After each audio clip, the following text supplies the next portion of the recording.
ऐसी वीडियो रोज देखने के लिए आप मेरी वीडियो को लाइक करें, इस पे कमेंट करें और अपने दोस्तों के साथ शेयर करें। और हाँ, अगर आप इस चैनल पे नए हैं तो इसे सब्सक्राइब करना ना भूलें। यह कहानी है डेविल से शादी का एपिसोड नंबर 444 से आगे की कहानी। इसकी आज सुबह से ही ठीक नहीं महसूस कर रही थी। वो और मीसा ऑफिस तो चले गए थे, लेकिन ऑफिस में भी इसकी को बार बार थकान ही हो रही थी। रॉकी ने राजवीर को गौतम रंधावा के बारे में सब कुछ बता दिया था और अब उसके पास करने को कोई और काम नहीं था, इसलिए राजवीर ने उसे कुछ दिनों के लिए छुट्टियों पर भेज दिया था।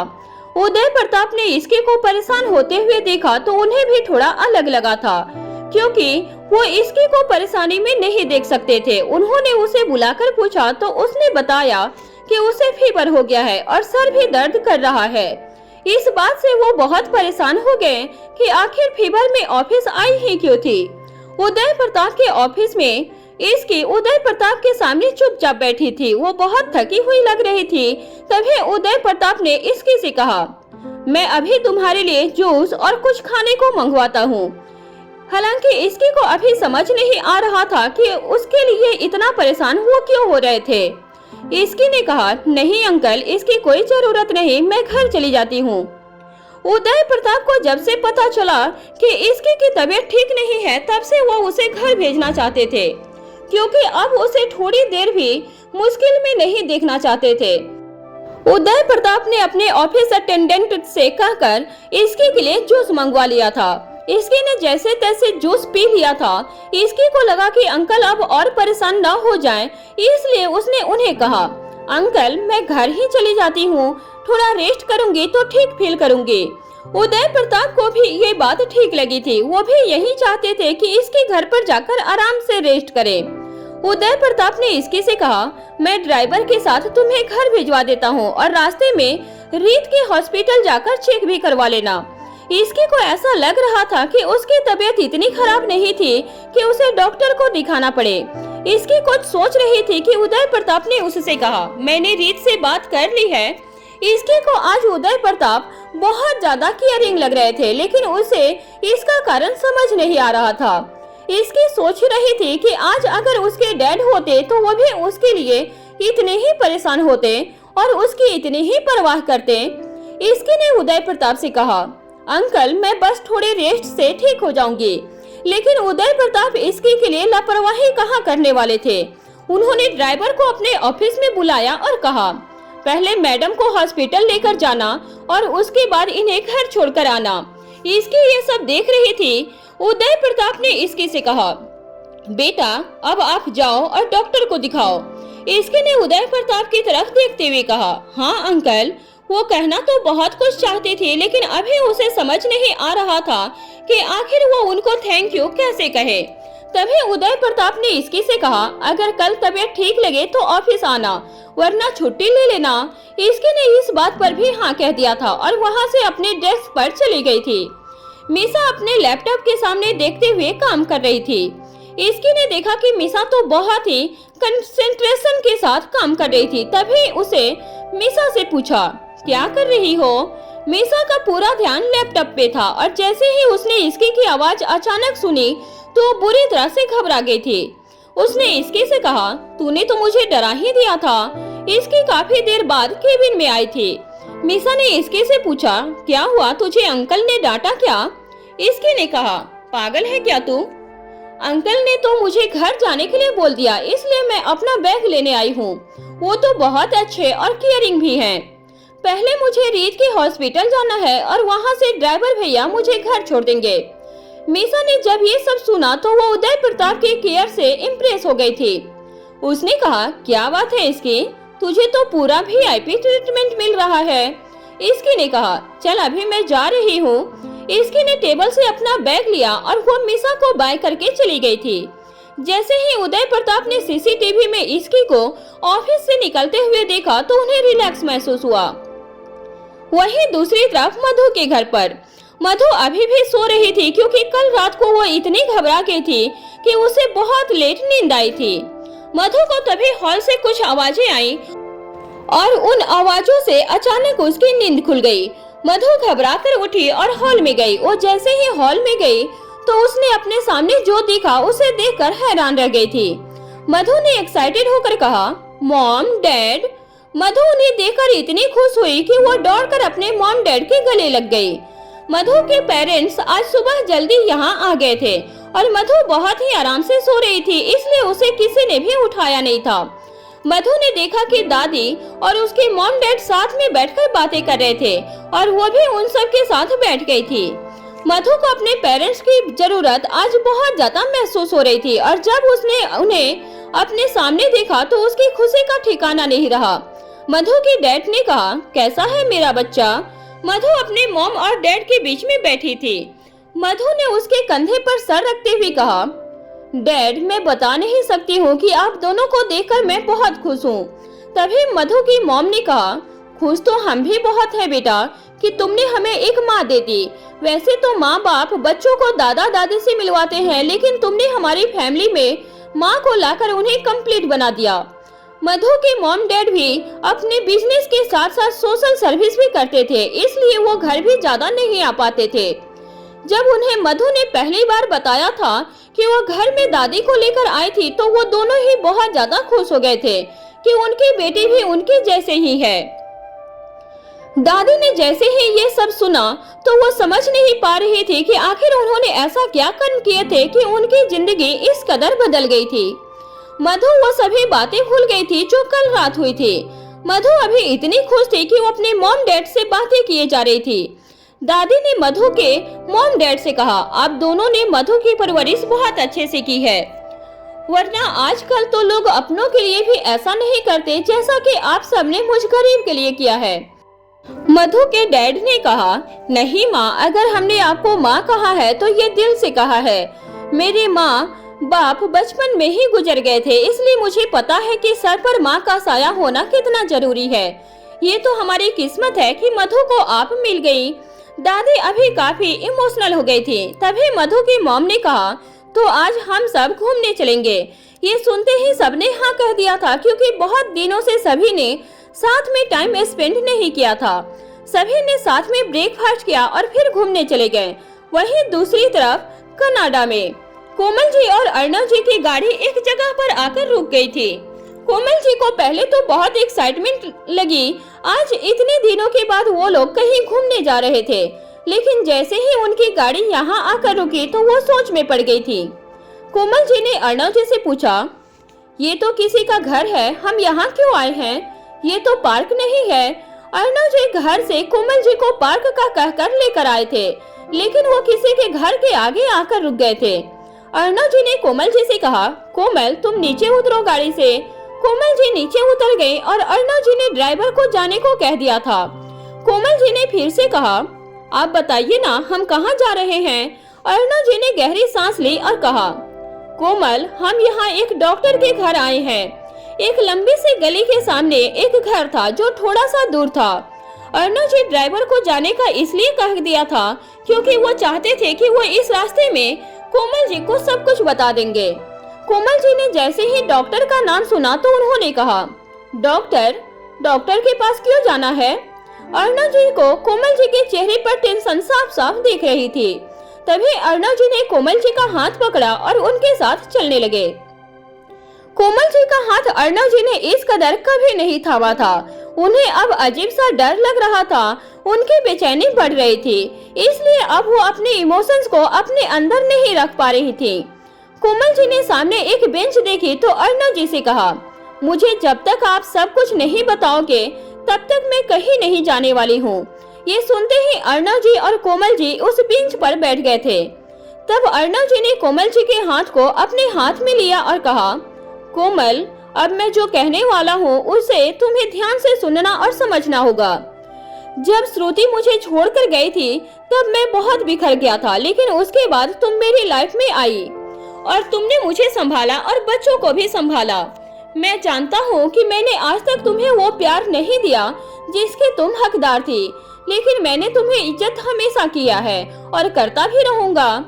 जब से अर्णव जी कोमल जी की बीमारी का पता चला था तो उनके दिल में उनके लिए और ज्यादा जगह बन गई थी। कोमल जी की धड़कनें ये सब सुनकर बढ़ती ही जा रही थी। अर्णव जी और कोमल जी कहने को तो पति पत्नी थे, लेकिन उनके बीच का रिश्ता सिर्फ दोस्ती का ही था, क्योंकि अर्णव जी श्रुति की जगह कभी भी कोमल जी को नहीं दे पाए थे। लेकिन आज जिस तरह अर्णव जी कोमल जी से बात कर रहे थे तो उन्हें कुछ अलग ही लग रहा था। अर्णव जी की आंखों में आज कोमल जी को वो प्यार नजर आ रहा था जो उसे कभी मिला ही नहीं था। तभी कोमल जी ने पूछा, अर्णव जी ऐसा क्या हुआ है, आप मुझे साफ साफ बता दो। अर्णव जी कोमल जी को डॉक्टर के पास जाने से पहले सब कुछ बताना चाहते थे। कोमल जी के हाथ पैर अब ठंडे हो रहे थे, क्योंकि एक तो यहाँ ठंड बहुत ज्यादा थी और अर्णव जी का बदला बिहेव उन्हें बहुत परेशान कर रहा था। अर्णव जी ने कहा, कोमल मैं बस तुम्हें खोना नहीं चाहता हूँ।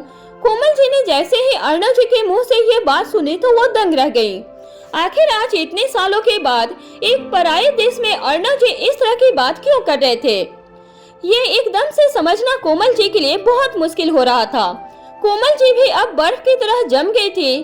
अर्णव जी ने कोमल जी से कहा, कोमल हम यहाँ घूमने नहीं आए हैं बल्कि तुम्हारा इलाज करवाने आए हैं, बस तुम जल्दी से ठीक हो जाना। कोमल जी ने जैसे ही ये बात सुनी तो आगे अर्णव जी से कुछ नहीं पूछ पाई। उन्होंने बस इतना ही कहा, मेरे पास कितना टाइम है।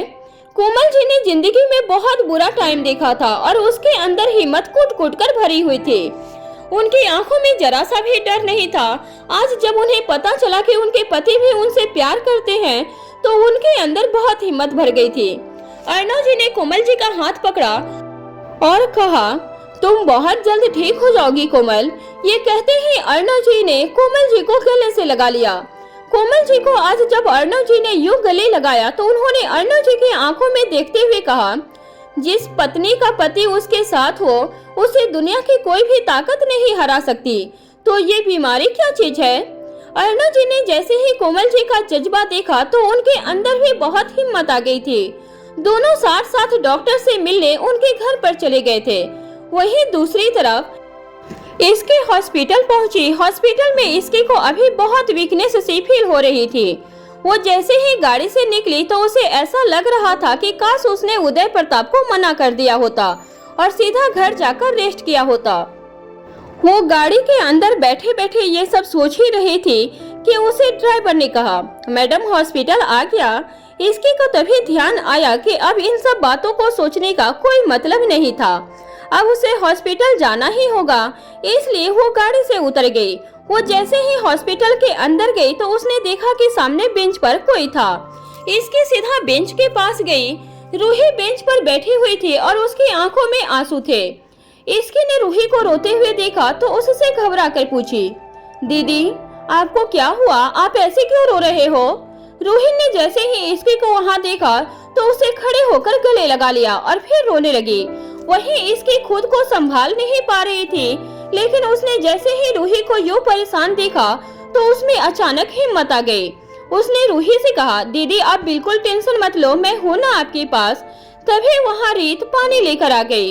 इसकी को अभी समझ नहीं आ रहा था कि आखिर रूही को हुआ क्या था। रीत वहाँ आई और उसने रूही से कहा, दीदी आप पानी पी लो और बिल्कुल टेंशन मत लो। इसकी अब इतना तो समझ गई थी कि बात कुछ तो सीरियस ही होगी। इसकी रीत को इशारे से पूछ रही थी, लेकिन रीत ने इशारे से अभी कुछ भी नहीं पूछने के लिए कहा था। रूही ने रीत के कहने पर पानी पिया और फिर वो थोड़ा नॉर्मल हो गई। रूही ने रीत से कहा, मुझे समर को सब कुछ बताना होगा, पता नहीं वो ये सब कैसे बर्दाश्त करेगा।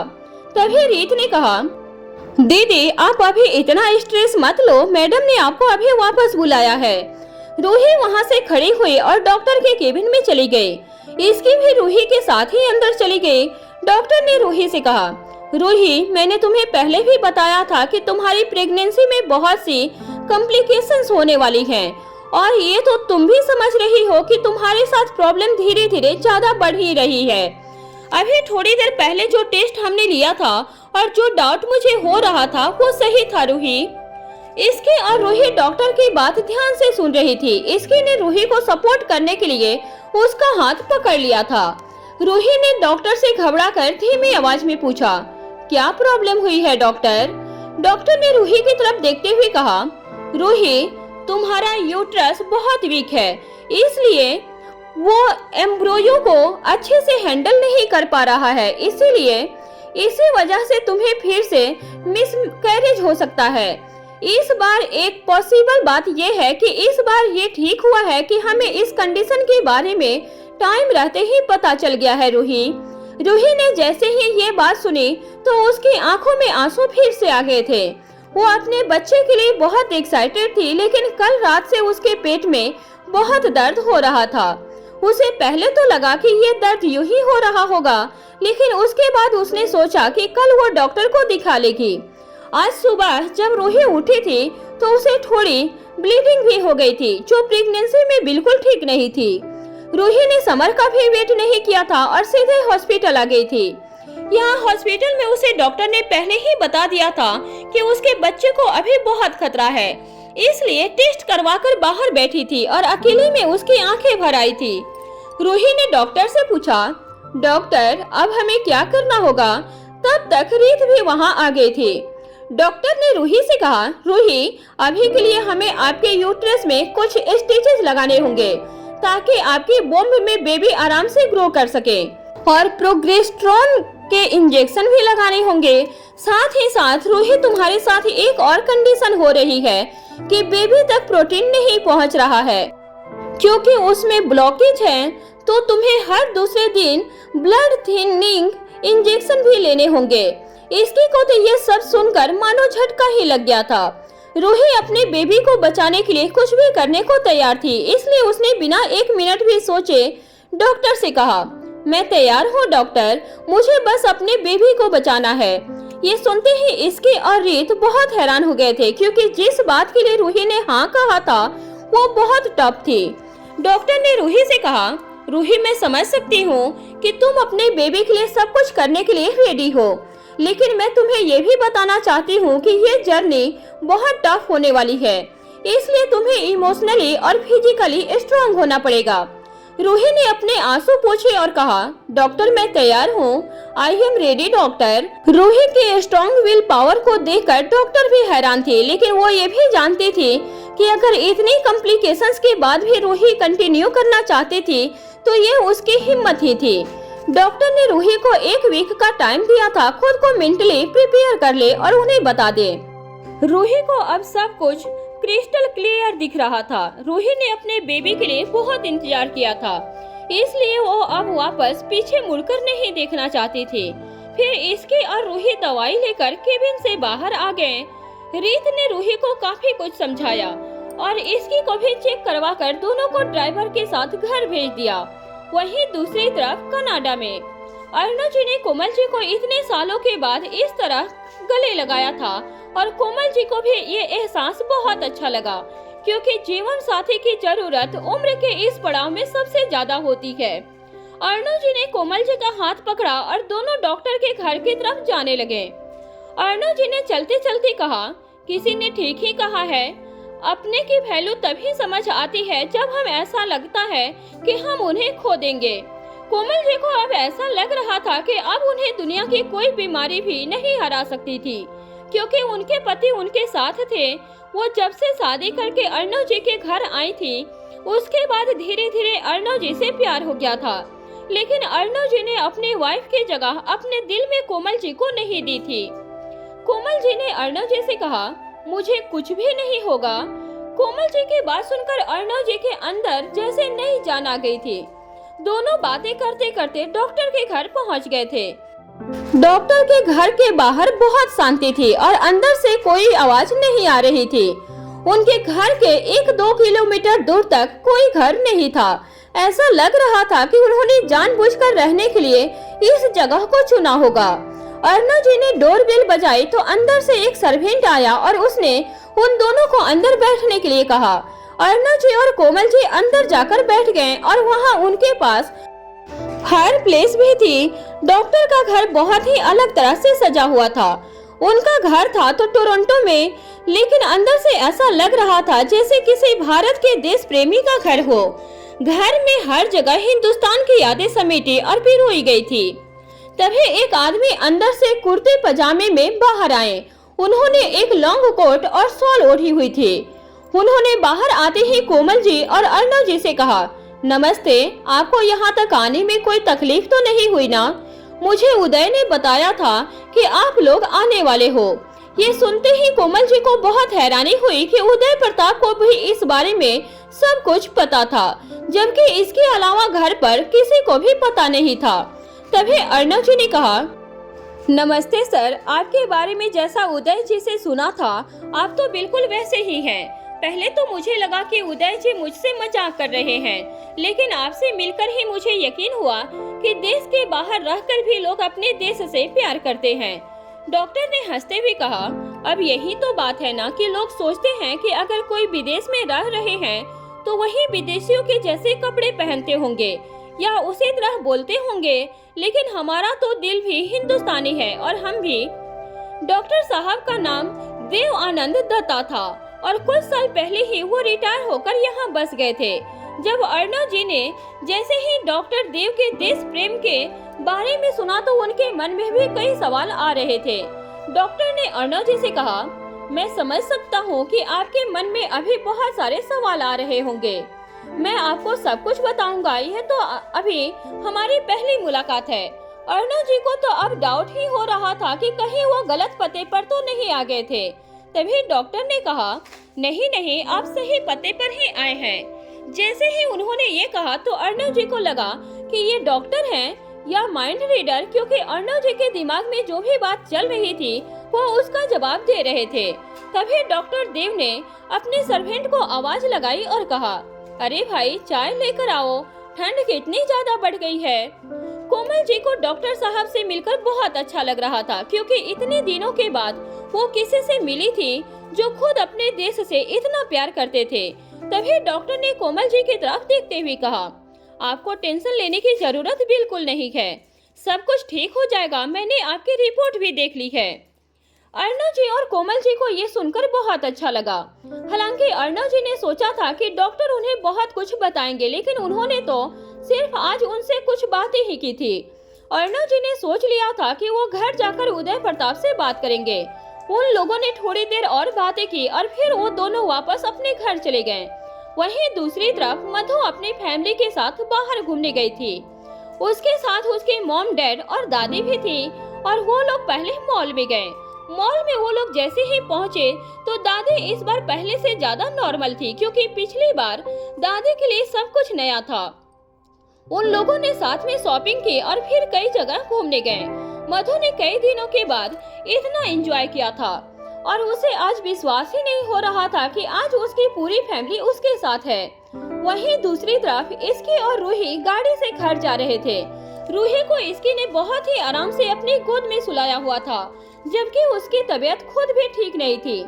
जैसे ही वो घर पहुंचने वाले थे, इसकी का मन बस सोने का था, लेकिन उसने सोचा कि पहले वो रूही को उसके कमरे तक छोड़ देगी, उसके बाद खुद अपने कमरे में जाएगी। इसकी जैसे ही घर के अंदर घुसी रही थी कि किचन से कोई निकला और इसकी के मुंह से आवाज आ गई, तू यहाँ कैसे? वो इंसान कोई और नहीं बल्कि मीसा थी, जो हाफ डे में घर आ गई थी। मीसा को घर पर देखकर इसकी चौंक गई और उसके पास जाकर बोली, जवाब दे, तू यहाँ क्या कर रही है? तुझे तो अभी ऑफिस में होना चाहिए था ना। मीसा को अपने सामने देखते ही इसकी ने सवालों की लाइन लगा दी थी।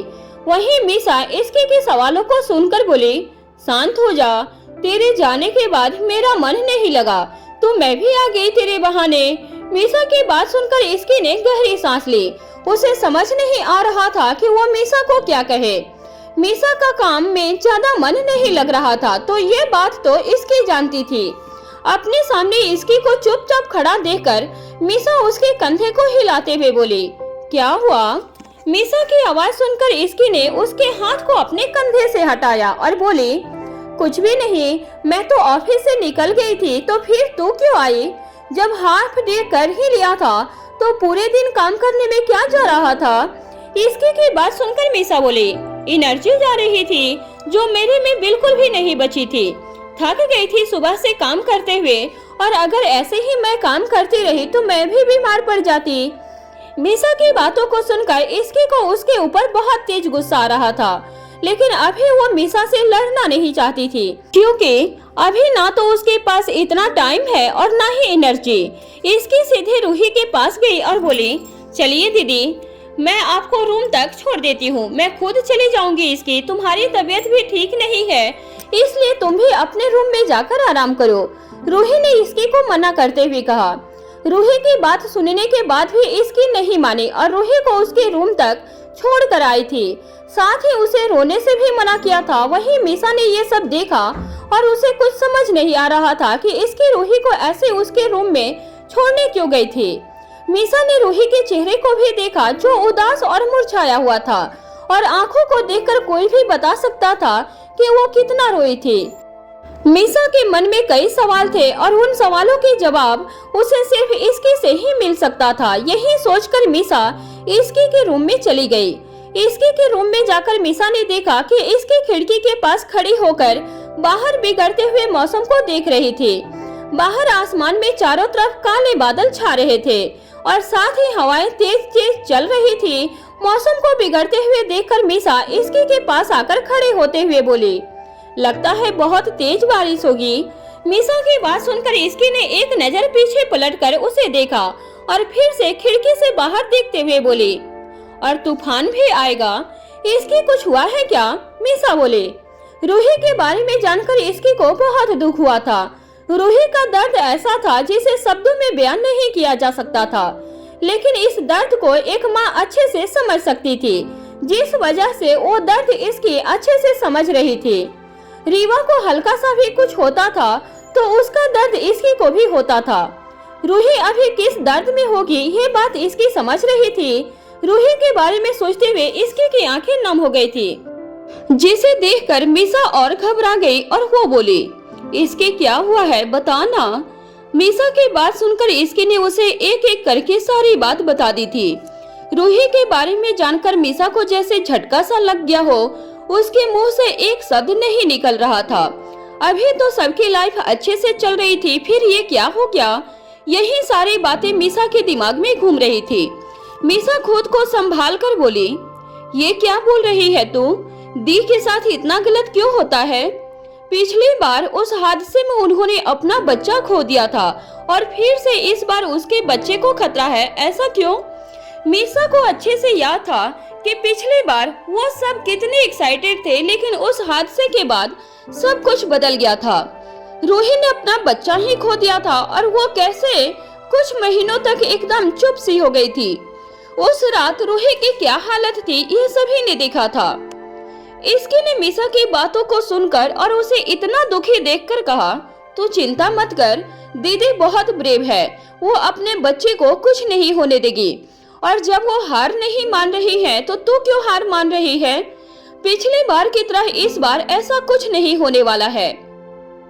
इसकी ये सारी बातें बोल तो मीसा से रही थी, लेकिन कहीं न कहीं वो अपने मन को समझा भी रही थी।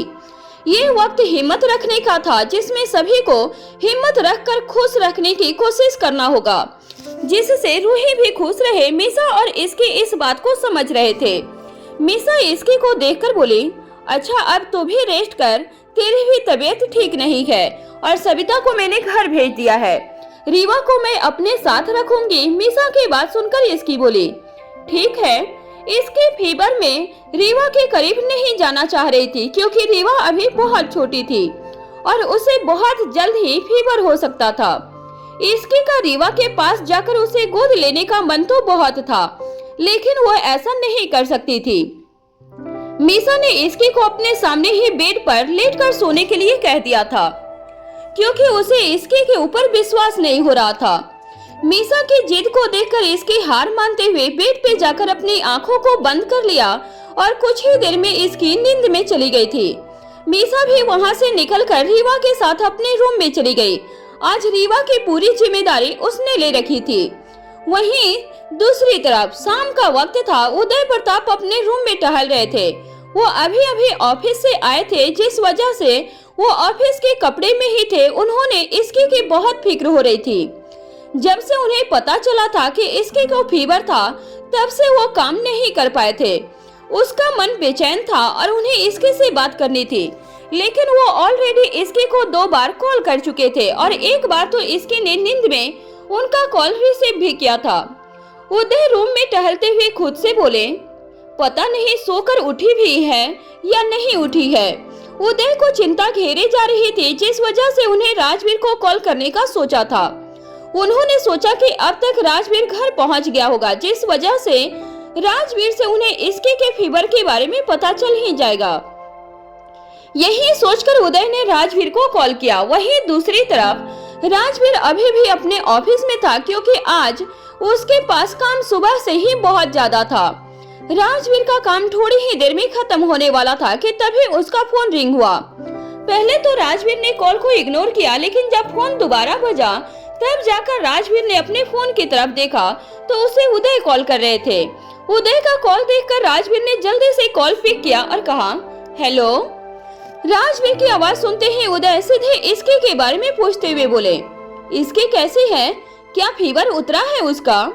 उदय की बात सुनकर राजवीर को समझ नहीं आया कि आखिर उदय कहना क्या चाह रहे थे। राजवीर ने आज दिन में एक बार भी इसके से बात नहीं की थी, जिस वजह से वो नहीं जानता था कि इसके को क्या हुआ था। राजवीर इसके की तबीयत से पूरी तरह अनजान था। उदय के सवाल पे राजवीर ने कहा, मैं समझा नहीं, इसकी तो ठीक है और आप तो ऑफिस में मिले होंगे ना उससे।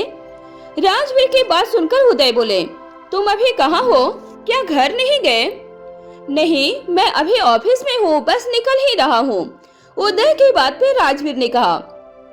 राजवीर की बात सुनकर उदय ने कहा, इसकी को आज फीवर था, उसने चेकअप तो करवा लिया है, पर पता नहीं उसका फीवर उतरा है या नहीं उतरा है। उदय की बात सुनकर राजवीर एकदम से चौंक गया था। इसके को फीवर था और उसने राजवीर को बताया नहीं। राजवीर को उसकी बहुत चिंता होने लगी थी। उसे याद था कि रात को इसकी थकी हुई फील कर रही थी, लेकिन उसे लगा कि ऐसा पार्टी की वजह से हुआ था। राजवीर ने अपने लैपटॉप को तुरंत से बंद कर दिया और उदय से बोला, आपने मुझे पहले क्यों नहीं बताया सर, मुझे इस बारे में पता ही नहीं था। राजवीर की आवाज में उसकी चिंता और घबराहट साफ साफ महसूस हो रही थी, जिस वजह से उदय उसे शांत करवाते हुए बोले, इट्स ओके राजवीर, इसके को हल्का सा फीवर था और वो हॉस्पिटल भी गई थी। उदय ने राजवीर को शांत करवाते हुए कहा, अभी जो चिंता कुछ देर पहले उदय के मन में इसके को लेकर थी, वो राजवीर की घबराहट को देखकर कहीं दूर हो गई थी और वो सब भूलकर उसे शांत करवा रहे थे। लेकिन राजवीर जब तक इसके को अपनी आंखों से देख न ले और ये तसल्ली न कर ले कि इसकी ठीक है, तब तक उसे चैन कहाँ मिलने वाली थी। उदय से बात करने के बाद राजवीर ने कॉल रख दिया और घर के लिए निकल गया। कुछ ही देर में राजवीर घर पहुंच गया और सीधे अपने रूम में गया। रूम में जाकर राजवीर ने देखा कि इसकी सो रही थी। राजवीर आराम से उसके पास आया और उसके सर पर हाथ रखा, जो अब ठंडा था। इसके को पसीना भी आ रहा था। इसके को अभी फीवर नहीं था, जिसे देखकर राजवीर ने एक चैन की सांस ली और इसके के पास बैठकर उसे सोते हुए चेहरे को देखने लगा। इसके के चेहरे को देखते हुए राजवीर ने अपना हाथ आगे किया और उसके फेस पर ले जाकर पसीना साफ करने लगा। राजवीर के छूने से इसके की नींद खुल गई और वो राजवीर को अपने इतने पास बैठते हुए देख ली। राजवीर को देखकर इसकी उठ रही थी, तभी राजवीर ने उसे उठने से मना कर दिया और बोला, तुम्हारी तबीयत ठीक नहीं थी तो तुमने मुझे बताया क्यों नहीं? राजवीर की बात सुनकर इसकी डर रही थी कि वो अब राजवीर से क्या कहे। इसकी नहीं चाहती थी कि राजवीर परेशान हो, जिस वजह से उसने राजवीर को कॉल नहीं किया था, लेकिन वो ये बात राजवीर को नहीं बता सकती थी। इसके को खामोश देखकर राजवीर बोला, क्या हुआ, क्या सोच रही हो? राजवीर की बात सुनकर इसकी जल्दी से बोली, कुछ भी नहीं, बस ऐसे ही। कुछ देर चुप होकर इसके आगे बोली, वो ज्यादा फीवर नहीं था, सिर्फ वीकनेस लग रही थी, जिस वजह से मुझे फीवर का नहीं पता चला और अब जब ज्यादा तबीयत खराब लगी तब मैं ऑफिस से निकल गई थी और हॉस्पिटल जाकर अपना चेकअप भी करवा लिया है। ये बोलते हुए इसके ने बेड के बगल में रखे हुए टेबल पे से एक पेपर उठाकर राजवीर को दिया और कहा, ये रहे सबूत। इसके की बात सुनकर राजवीर ने इसके के हाथ से वो पेपर लिया। वो डॉक्टर की स्लिप थी, उसमें लिखा था कि इसके को नॉर्मल वायरल फीवर हुआ था और कुछ मेडिसिन प्रिस्क्राइब थे। सब पढ़ने के बाद राजवीर इसके को देखकर बोला, रेस्ट करो तुम और आगे से ऐसा कुछ होता है तो सबसे पहले मुझे कॉल करना। राजवीर की बात सुनकर इसकी ने एक आज्ञाकारी बच्चे की तरह हाँ में अपना सर हिला दिया। राजवीर कुछ देर तक इसकी के पास बैठा रहा। उसके बाद वो बोला, मैं रीवा को लेकर आता हूँ। राजवीर की बात को सुनकर इसकी बोली, ठीक है, लेकिन मुझसे दूर ही रखिएगा, कहीं उसे मेरे से फीवर न हो जाए। इसके की बात सुनकर राजवीर ने हाँ में अपना सर हिला दिया था और वो रीवा को लेने चला गया था। मीसा अपने रूम में रीवा के साथ खेल रही थी। रीवा की वजह से वो कुछ देर के लिए रूही की बात को भूल गई थी और रीवा के साथ खुशी से खेलने लग गई थी। मीसा खेल ही रही थी, तभी उसके रूम का डोर नॉक हुआ। डोर की आवाज सुनकर मीसा दरवाजे के पास गई और उसे ओपन किया और उसने देखा कि दरवाजे पर राजवीर खड़ा था। राजवीर को देखकर मीसा बोली, भाई आप? मीसा की बात का जवाब देते हुए राजवीर ने कहा, रीवा को लेने आया था। ये बोलकर राजवीर कुछ देर के लिए चुप हुआ और फिर आगे बोला, इसकी की तबीयत खराब थी तो तूने मुझे कॉल क्यों नहीं किया? राजवीर के सवाल को सुनकर मीसा ने तुरंत से अपनी सफाई देते हुए कहा, उसी ने मना किया था। मैंने तो उससे कितनी बार कहा था कि भाई को कॉल कर देते हैं और ये भी कहा कि उसे ऑफिस नहीं जाना चाहिए, लेकिन उसने मेरी एक भी बात नहीं सुनी थी।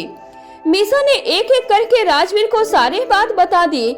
उसे डर था कि कहीं इसके की वजह से उसे डांट न पड़ जाए, जिस वजह से मीसा हल्का सा भी रिस्क नहीं लेना चाह रही थी और उसने राजवीर को सारी बात एक ही सांस में बता दिया था। मीसा की सारी बात सुनने के बाद राजवीर ने एक गहरी सांस ली। उसे लगा ही था कि ऐसा कुछ हुआ होगा, लेकिन वो इस वक्त इसके को कुछ नहीं बोल सकता था। राजवीर ने मीसा को आगे कुछ नहीं कहा और रीवा को लेकर अपने रूम में चला गया। वहीं दूसरी तरफ समर को भी आज ऑफिस से आने में लेट हो गया था, लेकिन उसने बहुत कोशिश की थी कि वो जल्द ऑफिस से आ जाए। समर को ये बात पता थी कि रूही आज हॉस्पिटल गई थी, लेकिन हॉस्पिटल ने आने के बाद रूही ने समर को एक बार भी कॉल नहीं किया था और समर काम की वजह से उसे कॉल न कर सका। समर के घर आते ही सबसे पहले अपने रूम में गए। रूम में जाने के बाद समर ने देखा कि रूही चुपचाप अपने बेड पर बैठी हुई थी। उसकी आंखों में नमी थी। उसे इस हालत में देखकर समर जल्दी से उसके पास गया और बोला, रूही क्या हुआ है? तुम ऐसे क्यों बैठी हो और तुम्हारी आंखें लाल क्यों हैं? तुम रो क्यों रही हो? समर को देखकर रूही ने जल्दी से उसे गले से लगा लिया। समर को अपने सामने देखकर एक बार फिर से रूही रोने लगी थी। रूही की हालत देखकर समर समझ गया था कि जरूर कोई बड़ी बात हुई थी, जिस वजह से रूही इतना रो रही थी। रूही को ऐसे रोते हुए देखकर समर का दिल बैठ रहा था और वो खुद से रूही को दूर करके दोनों गालों पे अपने हाथ रखकर बोला, रूही रोना बंद करो और मुझे बताओ क्या हुआ है तुम्हें? रूही की हालत देखकर समर बहुत डर गया था और रूही कुछ बोल नहीं रही थी। समर ने उसे पहले शांत किया और फिर उससे कहा, अब बताओ क्या हुआ है? समर की बात सुनकर कुछ देर तक रूही शांत रही। फिर वो एक एक करके उसे सारी बात बता दी। रूही की सारी बातें सुनने के बाद समर को एक झटका सा लगा था। कुछ पल के लिए वो एकदम चुप हो गया था। उससे कुछ बोला नहीं जा रहा था। अभी कुछ समय पहले ही तो उन दोनों को ये खुशी मिली हुई थी और आज अचानक से उसकी जिंदगी में तूफान सा आ गया था। समर रूही को कभी कोई तकलीफ में नहीं देख सकता था। इस बच्चे के साथ इन दोनों की खुशी जुड़ी हुई थी, लेकिन उसके लिए समर रूही को तकलीफ नहीं देना चाहता था। समर कुछ देर खामोश सा हो गया और फिर रोती हुई रूही की तरफ देखा। समर को समझ नहीं आ रहा था कि वह क्या बोले। थोड़ी देर के बाद समर ने खुद को शांत किया और रूही से कहा, जो लगातार रो रही थी। समर ने रूही को अपने गले से लगा लिया और बोला, तुम्हें इतनी तकलीफ सहने की कोई जरूरत नहीं है। शायद ये बच्चा हमारी किस्मत में नहीं था। समर कहना क्या चाह रहा था यह बात रूही नहीं समझ पाई और वो समर को देखने लगी। समर ने अपनी बात को आगे बढ़ाते हुए कहा, हम इस बच्चे के बिना भी रह सकते हैं। हमारे पास एक बहुत बड़ा परिवार है जो हमसे प्यार करता है। समर तुम कहना क्या चाह रहे हो? प्लीज साफ साफ कहो ना, रूही बोली। रूही की बात सुनने के बाद समर कुछ पल के लिए खामोश हुआ, जैसे कि वह हिम्मत जुटा रहा हो उस शब्द को कहने के लिए। समर को चुप देखकर रूही आगे बोली, बोलो ना समर, मुझे ऐसा क्यों लग रहा है कि तुम। इतना कहकर रूही खामोश हो गई थी क्योंकि आगे का शब्द उसके भी मुंह में नहीं निकल रहे थे। रूही को कहीं न कहीं समर की खामोशी का मतलब समझ आ गया था, जिस वजह से वो घबरा गई और बोली, तुम हमारे बच्चे को मारने की बात तो नहीं कर रहे हो ना? अगर ऐसा है तो मैं पहले ही ये बात साफ कर देती हूँ कि मैं ऐसा कुछ नहीं करने वाली हूँ। रूही कभी अपने सपने में भी अपने बच्चे को खुद से दूर करने के बारे में नहीं सोच सकती थी। रूही ने ये सोच लिया था कि अपने बच्चे को इस दुनिया में लाने के लिए उसे जो करना पड़ेगा वो करेगी। समर रूही की बात सुनकर उसे समझाते हुए बोला, तुम्हें कितनी तकलीफ होगी इन सब से?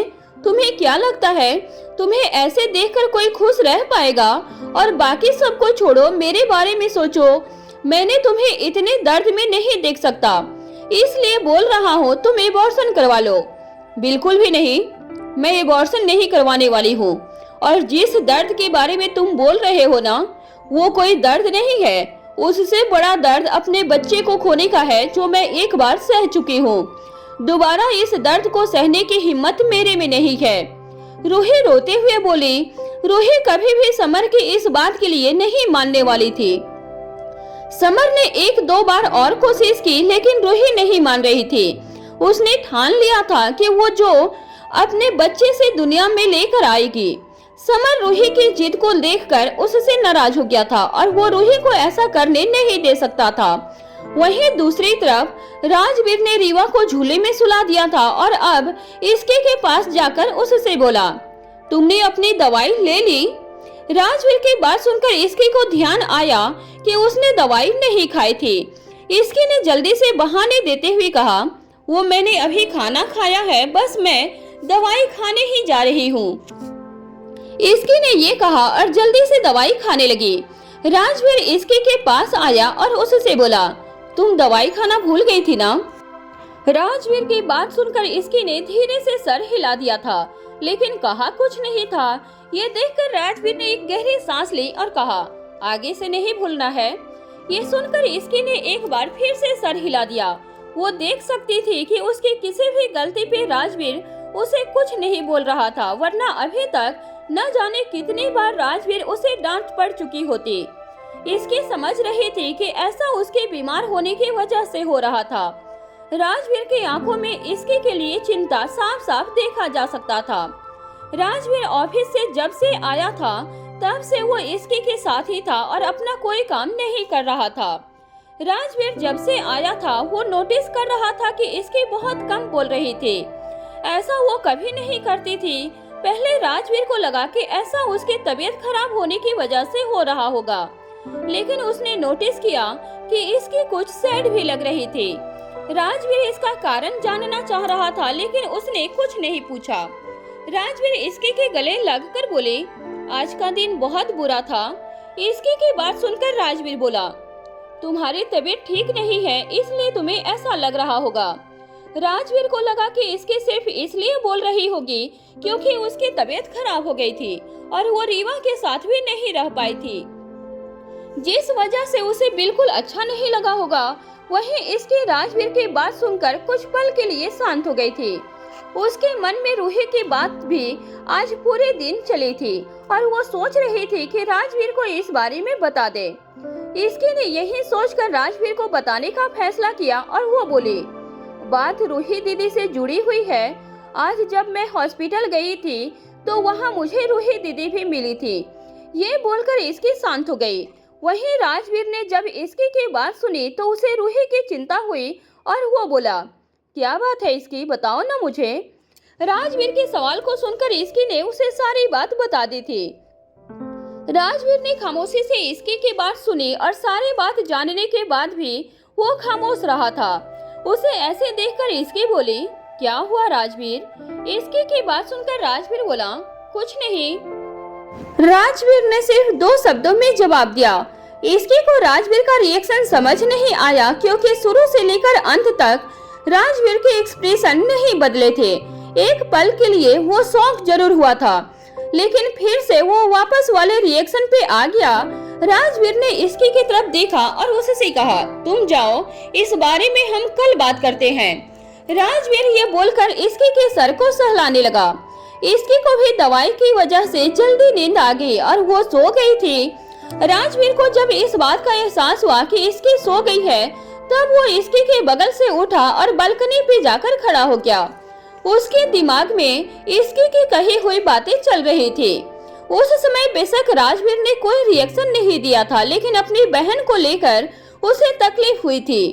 राजवीर ने अपना फोन निकालकर समर को कॉल किया और उससे सारी बात जानी। समर ने राजवीर को ये बता दिया कि रूही एबॉर्शन के लिए रेडी नहीं हो रही है। सब जानने के बाद राजवीर ने उससे कहा, मैं कल उससे बात करता हूँ। समर से बात करके राजवीर ने अपने फोन को रख दिया था। समर की आवाज में उसका दर्द राजवीर ने ही महसूस किया था, लेकिन उसने ज्यादा उससे कुछ नहीं कहा था। बस राजवीर कैसे भी रूही को एबॉर्शन के लिए मनाना चाह रहा था। राजवीर अपने सोच में था, तभी रीवा के रोने की आवाज उसके कानों में आई और राजवीर जल्दी से रीवा के पास गया, उसे गोद में लेकर चुप करवाने लगा। रीवा के रोने की आवाज से इसकी भी जाग गई थी, क्योंकि रात में उसे उठने की आदत थी, जिस वजह से रीवा की हल्की सी आवाज से वो जाग जाती थी और अभी भी ऐसा ही हुआ था। इसके राजवीर की तरफ देखकर बोली, क्या हुआ? इसकी की आवाज सुनकर राजवीर ने उसकी तरफ देखा और उससे कहा, कुछ नहीं, बस रीवा जाग गई है, तुम सो जाओ, ऐसे बार बार मत उठो वरना सिर में दर्द रहेगा तुम्हारे। राजवीर की बात सुनकर इसकी ने उससे कहा, रीवा रो रही थी ना, बस उसकी आवाज सुनकर उठने की आदत है।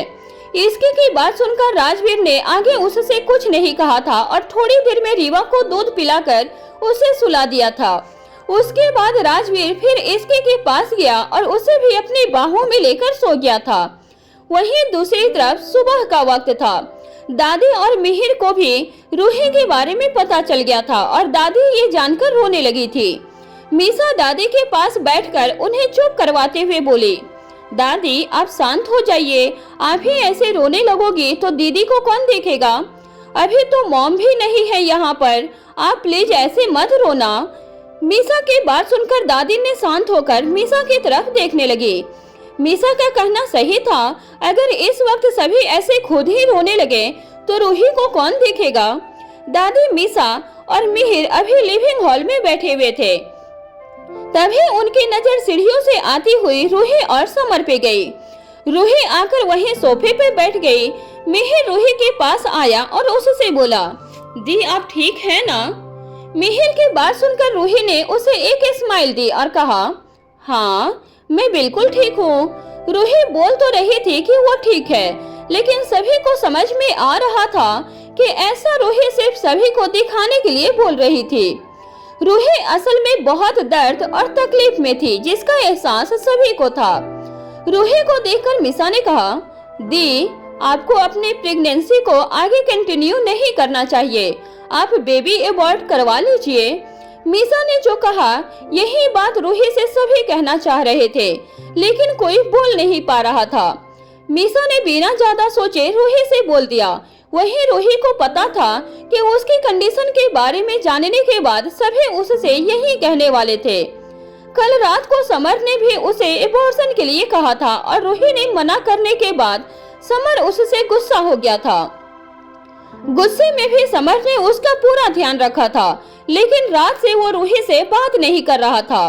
समर ने जब मीसा की बात सुनी तब वो बोला, कोई फायदा नहीं है मीसा, मैंने कितनी बार रूही से कहा लेकिन रूही मान ही नहीं रही है। समर की बात में हल्की सी नाराजगी थी, जिसे रूही साफ साफ फील कर सकती थी। रूही ने समर से कुछ नहीं कहा, लेकिन वो मीसा से बोली, मैंने सोच लिया है मीसा, मैं एबॉर्शन नहीं करवाने वाली हूँ।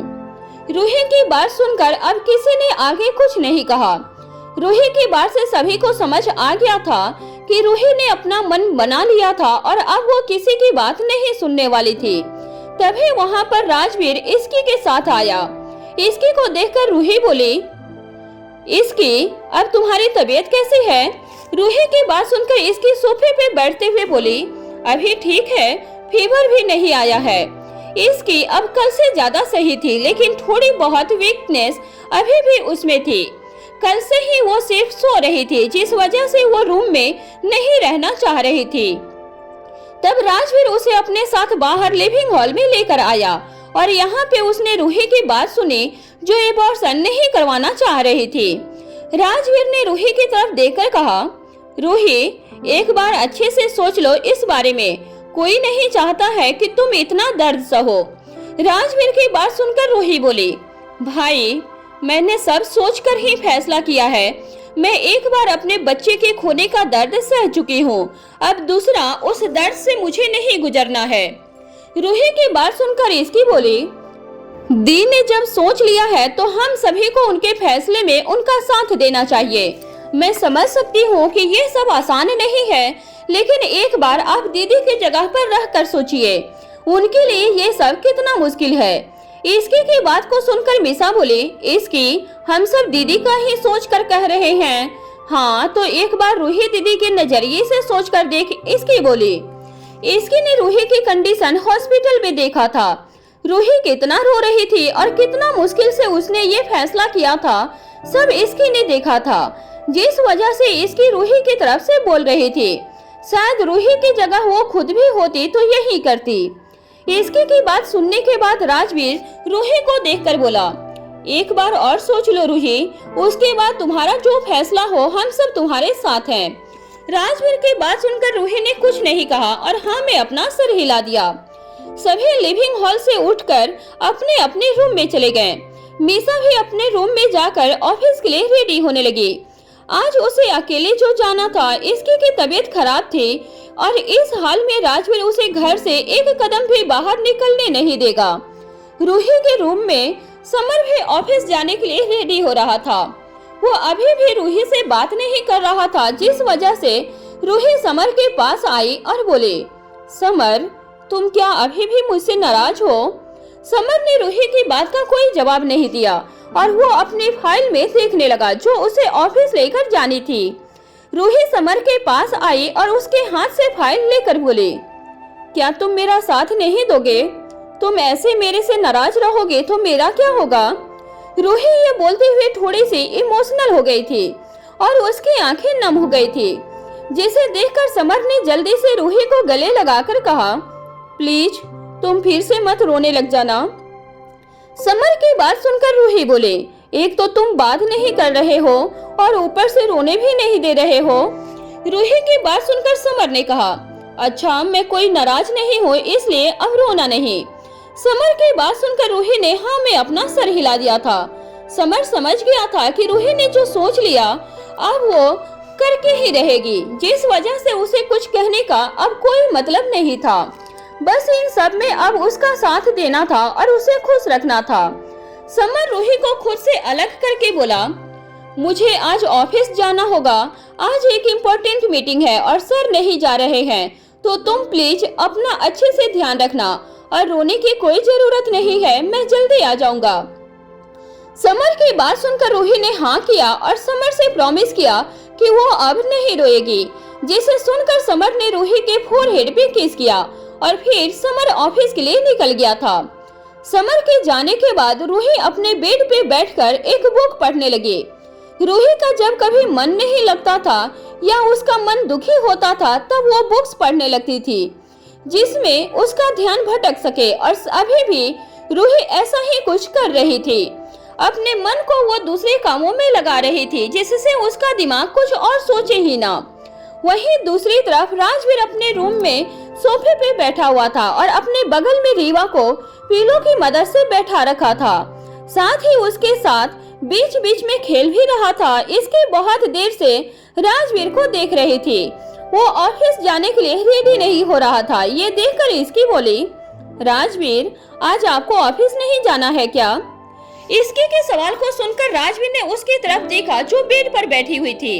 इसकी के सवाल का जवाब देते हुए राजवीर बोला, नहीं, आज मैं ऑफिस नहीं जा रहा हूँ। लेकिन क्यों? राजवीर की बात सुनकर इसकी ने पूछा। इसकी बहुत देर से राजवीर के ऑफिस जाने का वेट कर रही थी, क्योंकि राजवीर उसे बेड से ज्यादा देर तक नीचे उतरने भी नहीं दे रहा था और इसकी बहुत बोर हो चुकी थी। बीच में एक बार राजवीर इसकी को लेकर नीचे भी गया था, लेकिन फिर जल्दी ही उसे रूम में वापस लाकर रेस्ट करने को बोल दिया था, जिस वजह से इसकी सोच रही थी कि जब राजवीर ऑफिस के लिए निकल जाएगा तब वो नीचे चली जाएगी। लेकिन राजवीर तो आज ऑफिस जा ही नहीं रहा था। इसकी का सवाल सुनकर राजवीर बोला, क्योंकि मुझे अच्छे से पता है कि तुम्हारे पैर रूम में नहीं टिकने वाले हैं और तुम इधर उधर करोगे जिससे फिर से फीवर हो जाएगा। राजवीर की बात सुनकर इसकी बोली, हाँ तो ये वायरल फीवर है, कम से कम 2 से 3 दिन लगेगा ठीक होने में, तो क्या आप इतने दिन की छुट्टी लेने वाले हो? इसकी की बात सुनकर राजवीर ने कहा, हाँ क्यों नहीं। राजवीर के जवाब से इसकी दंग रह गई थी। उसे नहीं लगा था कि राजवीर उसे ये जवाब देगा। राजवीर जल्दी अपने ऑफिस से छुट्टी नहीं करता था, लेकिन फिर जब इसकी ने पास्ट के बारे में सोचा तब वो नॉर्मल हो गई, क्योंकि राजवीर उसके लिए सच में छुट्टी करके घर पर रह सकता था। कई बार ऐसा हुआ भी था जब राजवीर अपना सारा काम छोड़कर सिर्फ इसके के लिए उसके पास रहता था। राजवीर अपनी बात बोलकर रीवा की तरफ देखते हुए बोला, घर पर रहने की अब मेरे पास एक और वजह है। इतना बोलकर राजवीर ने रीवा को अपनी गोद में उठा लिया। राजवीर की गोद में आती ही रीवा एकदम से चहक उठी। इसकी का भी मन बहुत हो रहा था कि वो रीवा को अपने गोद में ले ले, लेकिन अभी उससे थोड़ा सा दूर रहना ही उसके लिए सही था। इसकी अभी सिर्फ राजवीर से और रीवा को खेलते हुए दूर से देख रही थी।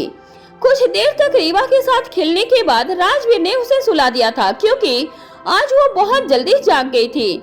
रीवा के सो जाने के बाद राजवीर इसकी के पास आया और उससे बोला, तुमने फिर से अपनी दवाई नहीं ली है ना?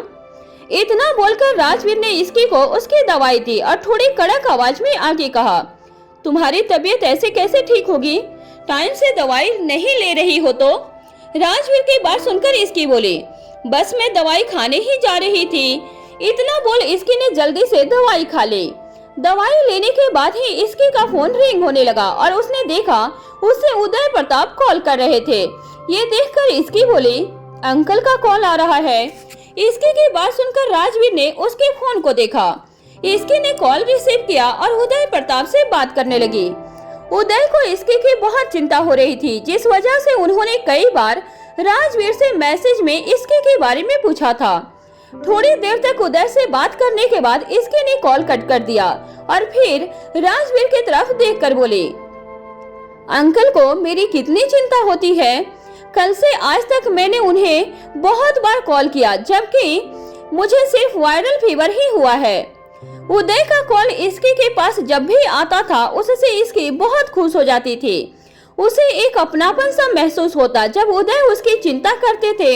ये कौन सा एहसास था या खिंचाव था, ये बात तो इसकी नहीं जानती थी। वहीं दूसरी तरफ स्वाति पिछले कुछ दिनों से बहुत परेशान थी और इसलिए उन्होंने आजकल सुबह उठकर मेडिटेशन और योग करना शुरू कर दिया था। उन्होंने इस भाग दौड़ से खुद को ब्रेक दिया और कॉलेज से 1 वीक की छुट्टी ले ली थी। तब से उनके लाइफ में कुछ बदलाव आए और उन्हें मेंटल पीस का अनुभव हुआ था। स्वाति ने खुद को घर के काम में और कॉलेज के वर्क में यूं उलझा दिया था कि वो खुद के इमोशंस को समझ ही नहीं पा रही थी। लेकिन पिछले 1-2 दिनों में उन्होंने खुद को खूब टाइम दिया और अपनी प्रॉब्लम्स को एड्रेस किया और उनका सॉल्यूशन निकालने की कोशिश की। स्वाति मेडिटेशन करने के बाद अपने ही गार्डन में नंगे पैर वॉक करने लगी। वॉक करते करते उन्हें ऐसा लग रहा था कि उसने खुद को कितना बदल लिया था। पहले तो वो अपनी हॉबी के लिए कुछ तो किया करती थी, लेकिन अब तो उन्होंने योग, मेडिटेशन और सिंगिंग भी बंद कर दी थी। हालांकि जब से उन्होंने खुद को टाइम देना शुरू किया था तो उन्हें ऐसा लग रहा था कि उन्होंने अपना खोया हुआ कॉन्फिडेंस वापस पाना शुरू किया है। वो अपने आसपास के फूलों को देखकर गुनगुनाने लगी। तभी उसे एहसास हुआ कि आखिर एक औरत अपनी जिंदगी को कैसे बदल लेती है और कितने सैक्रिफाइस करती है। वो थोड़ी देर वहीं बैठी रही। सुबह के 7 बज गए थे और अमोल भी उठ गए थे। अमोल ने उठते ही अपने आसपास देखा तो वहाँ स्वाति नहीं दिखी और फिर उन्होंने घर में देखा तो स्वाति वहाँ भी नहीं दिखी। अमोल थोड़ा परेशान होकर बाहर गए तो उन्होंने देखा कि स्वाति गार्डन में बैठकर कुछ गुनगुना रही थी। अमोल को स्वाति की सिंगिंग बहुत पसंद थी। स्वाति अमोल की फरमाइश पर हमेशा कुछ न कुछ गाया करती थी, लेकिन अब इसकी जिंदगी में कुछ बदल गया था। अमोल भी स्वाति के पास जाकर बैठ गए और उन्हें सुनने लग गए। जैसे ही स्वाति का गाना पूरा हुआ तो अमोल ने उनके लिए ताली बजा दी। स्वाति ने जैसे ही मुड़कर देखा तो पीछे अमोल बैठे थे। स्वाति ने उनसे पूछा, आप कब आए? अमोल जी ने कहा, जब मैं उठा तो तुम दिखे ही नहीं, बस तुम्हें ढूंढता हुआ यहाँ आ गया और जैसे ही आया तो तुम्हारा सुंदर गाना सुनने को मिला तो बस चुपचाप बैठ गया था। जैसे ही अमोल स्वाति की तारीफ की तो उन्हें बहुत अच्छा लगा था। उन्होंने आगे कहा, स्वाति अब तुमने गाना क्यों छोड़ दिया, जबकि तुम तो इतना अच्छा गाती हो? ये सवाल तो खुद स्वाति के मन में भी चल रहा था कि उसने गाना क्यों छोड़ दिया था। स्वाति ने अमोल की तरफ देखते हुए कहा, शायद अब मन नहीं करता है। अमोल के लिए अब अपनी पुरानी स्वाति को वापस लाना बहुत जरूरी था, क्योंकि वो उससे बहुत प्यार करते हैं। अमोल ने कहा, स्वाति आज हम कहीं घूमने चलेंगे साथ में? स्वाति अभी जैसे कहीं और ही गुम थी। उसने थोड़ा सोचकर कहा, शायद आप भूल गए हैं, लेकिन आज मुझे फिजियाट्रिस्ट के पास जाना है और मैंने कल रात को भी आपको याद दिलाया था। तभी अमोल को याद आया कि कल रात को सोने से पहले स्वाति ने उन्हें अपने साथ चलने के लिए कल ही कहा था। उन्होंने स्वाति से कहा, स्वाति मैं भी चलूंगा तुम्हारे साथ, तुम अकेले नहीं जाओगी, अब मैं हर पल तुम्हारे साथ रहूंगा। स्वाति को ये सुनकर बहुत अच्छा लगा, क्योंकि अमोल ने उनसे ये वादा किया था कि वो अब सब कुछ ठीक कर देंगे और अब वो यही कर रहे थे। स्वाति ने उनसे कहा, ठीक है अमोल। अमोल कुछ सोच में पड़ गए तो स्वाति ने उनकी तरफ देखकर आगे कहा, लेकिन आप इतने परेशान क्यों लग रहे हो? अमोल बताना तो सब सच चाहते थे, लेकिन उन्हें समझ नहीं आ रहा था कि अभी ये सब कहना ठीक होगा या नहीं होगा। अमोल अभी भी परेशानी में ही थे। तभी स्वाति ने पूछा, बताओ ना अमोल, क्या हुआ है? अमोल ने कहा, स्वाति सब कुछ जल्द ही ठीक हो जाएगा। हालांकि उनके मन में बहुत कुछ चल रहा था, लेकिन अभी वो बस इतना ही कह पाए थे। उसके बाद अमोल खड़े हुए और उन्होंने कहा, स्वाति मैं अंदर जा रहा हूँ, चलो तुम भी। स्वाति भी खड़ी हो गई, लेकिन तभी उन्हें याद आया कि उन्हें पहले पौधों को पानी पिलाना था। उन्होंने अमोल से कहा, मैं वाटरिंग करके आ रही हूँ, आप अंदर जाओ। अमोल अंदर चले गए। स्वाति के मन में अभी ख्यालों का गुबार चल रहा था। वहीं दूसरी तरफ टोरंटो में अर्णव जी और कोमल जी डॉक्टर को दिखाकर घर वापस आ गए थे। कोमल जी घर आकर हॉल में बैठ गईं। उन्हें अभी रीवा की याद बहुत ज्यादा आ रही थी। उन्होंने अपने पर्स से अपना फोन निकाला और इसकी को कॉल किया। इसकी आज घर पर ही थी, क्योंकि उसकी तबीयत भी ठीक नहीं थी। उसने जैसे ही देखा कि कोमल जी का कॉल आया तो उसने तुरंत फोन उठा लिया। इसकी ने वीडियो कॉल उठाया और कहा, मॉम आप कैसे हो? कोमल जी ने जैसे ही इसकी को देखा तो वो इतनी खुश हो गई। उन्होंने इसकी से कहा, मैं तो एकदम ठीक हूँ बेटा, रीवा कहाँ है? अभी मुझे उसकी बहुत याद आ रही है। इसकी भी ये बात जानती थी कि कोमल जी को रीवा की बहुत याद आती होगी। रीवा उसके सामने बेड पर ही सो रही थी। इसकी ने बहुत ही खुशी से रीवा की तरफ फोन घुमाया और कहा, देखो बेबी, दादी कहाँ है? रीवा देखो, आपसे कौन बात कर रहा है? कोमल जी ने जैसे ही रीवा को देखा तो उनके चेहरे पे एक बहुत बड़ी स्माइल आ गई और उन्होंने बहुत ही एक्साइटेड होकर कहा, मेरा बच्चा कैसा है? दादी आपको बहुत मिस कर रहे हैं। रीवा कैसी है? मेरी प्रिंसेस, मेरी लड्डू, कैसी है तू? कोमल जी बहुत ही प्यार से रीवा को बुला रही थी। रीवा ने जैसे ही कोमल जी की आवाज को सुना तो वो अपनी नन्ही आंखों से इधर उधर देखने लगी। रीवा कोमल जी की आवाज पहचानती थी और जैसे ही उसने आज भी उसकी आवाज सुनी तो वो उन्हें ढूंढ रही थी। तभी इसकी ने कहा, मॉम, रीवा आपको ढूंढ रही है, आप अब जल्दी से घर आ जाओ, आपकी बहुत याद आ रही है। कोमल जी को भी सबकी याद आ रही थी। उन्होंने इसकी से कहा, मुझे भी तो मेरी नन्ही परी और सबकी बहुत याद आ रही है। इसकी मुझे तो रीवा अभी से इतनी बड़ी लग रही है। बेटा सविता इसका ध्यान तो रख रही है ना? माँ की दवाई टाइम पर दे तो रही है ना? रूही से कल बात हुई थी तो मुझे बहुत उदास लग रही थी। वो ठीक तो है ना? कोमल जी ने इसकी के एक साथ कई सवाल कर लिए थे और इसकी को भी समझ आ रहा था कि कोमल जी बाहर जाकर भी घर की ही टेंशन ले रही थी। इसकी ने उनसे कहा, मॉम आप इतना परेशान क्यों हो रही हो? सब कुछ बिल्कुल ठीक है यहाँ, और दादी को दवाई टाइम टू टाइम दे रहे हैं। रूही दी बिल्कुल ठीक है, लेकिन उन्हें थोड़ी वीकनेस हो रही है और सविता दीदी भी बहुत ही अच्छे से रीवा का ध्यान रख रही है। लेकिन अब आप मुझे ये बताओ कि आप कहाँ कहाँ घूमने गए और आपका मन लग गया है ना? जैसे ही उसने इसके से ये बात पूछी तो 1 मिनट के लिए वो तो बिल्कुल चुप हो गई थी, क्योंकि ये बात तो उन्हें भी पता थी कि घर में उनके इलाज के बारे में किसी को नहीं पता था। सभी तो यही सोच रहे थे कि वो टोरंटो घूमने गई है अर्णव जी के साथ। कोमल जी ने कहा, हाँ बेटा मेरा मन लग गया है, लेकिन अब बस जल्द से जल्द मुझे वापस आना है। इसकी को तभी खांसी आ गई तो कोमल जी ने पूछा, इसकी तुम्हारी तबीयत ठीक नहीं है क्या? इसकी ने घबराते हुए कहा, नहीं मॉम मैं तो बिल्कुल ठीक हूँ। तभी मीसा भी वहाँ आ गई और उसने भी अपनी मॉम से बात की। सबसे बात करके कोमल जी को बहुत संतुष्टि हो गई और फिर उन्होंने रीवा से थोड़ी और बात की और फोन रख दिया। तभी अर्णव जी नीचे आ गए और उन्होंने जब कोमल को इतना खुश देखा तो पूछा, क्या बात है कोमल, बहुत खुश लग रही हो? कोमल जी ने जैसे ही रीवा से बात की तो वो सच में बहुत खुश हो गई थी और उनका मुस्कुराता हुआ चेहरा इसका गवाह था। कोमल जी ने कहा, रीवा से बात की है ना मैंने, इसलिए मुझे बहुत अच्छा लग रहा है। ये सुनते ही अर्णव जी ने कहा, ये तो बहुत अच्छी बात है कोमल कि तुमने रीवा से बात कर ली, तभी तो तुम इतनी खुश लग रही हो। तुम्हें तो रीवा की बहुत आदत हुई है, लेकिन तुम बिल्कुल भी टेंशन नहीं लो, सब कुछ अब बच्चों पर ही छोड़ दो। अब वो घर को संभाल लेंगे, हमें बस अभी तुम्हारी सेहत पर ध्यान रखना होगा। कोमल जी को अर्णव जी की बात बिल्कुल ठीक लगी थी, क्योंकि आखिरकार बच्चों को ही घर संभालना होगा। अर्णव जी ने एक रिपोर्ट निकाली और कोमल जी से कहा, कल से तुम्हारी थेरेपी शुरू हो जाएगी कोमल, इसलिए आज हम कहीं बाहर जा सकते हैं। कोमल जी को अर्णव जी का ये बदला हुआ स्वरूप बहुत अच्छा लग रहा था, क्योंकि जिस प्यार की उन्हें अर्णव जी से उम्मीद थी वो उन्हें अब मिल रहा था।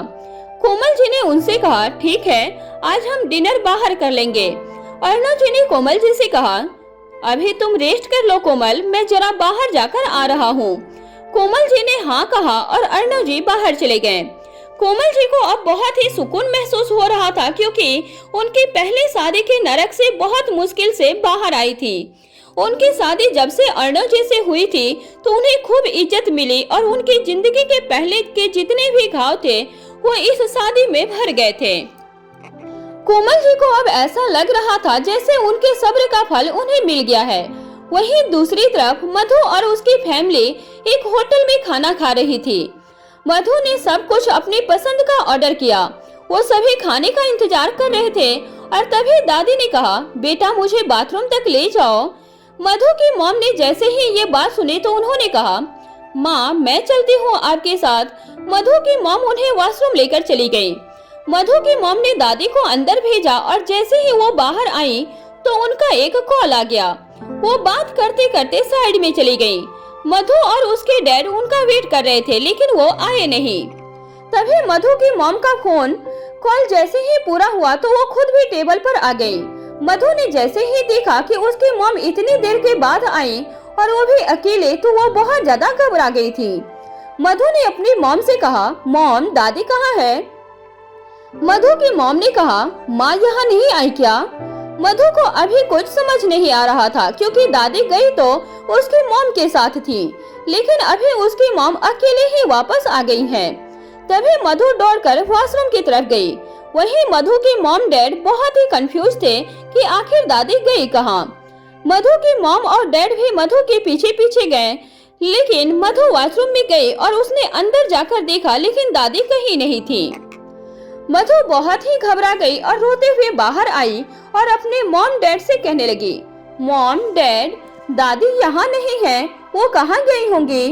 मॉम आप उन्हें छोड़कर क्यों गई? मॉम आपने उन्हें अकेला क्यों छोड़ा? मधु की हालत बहुत खराब हो रही थी। मधु के मॉम डैड बहुत ही ज्यादा परेशान हो रहे थे। वहीं मधु को किसी ने आकर एक लेटर दिया और उसे पढ़कर मधु बहुत ज्यादा डर गई थी। आखिर दादी कहाँ चली गई थी? मधु को ये लेटर किसने दिया और वो इतना घबरा क्यों गई थी? क्या मधु अपने मॉम डैड को सच्चाई बता पाएगी? क्या कोमल जी और अर्णव जी के बीच का रिश्ता अब नया मोड़ ले लेगा? जानने के लिए आगे की कहानी सुनते रहिए।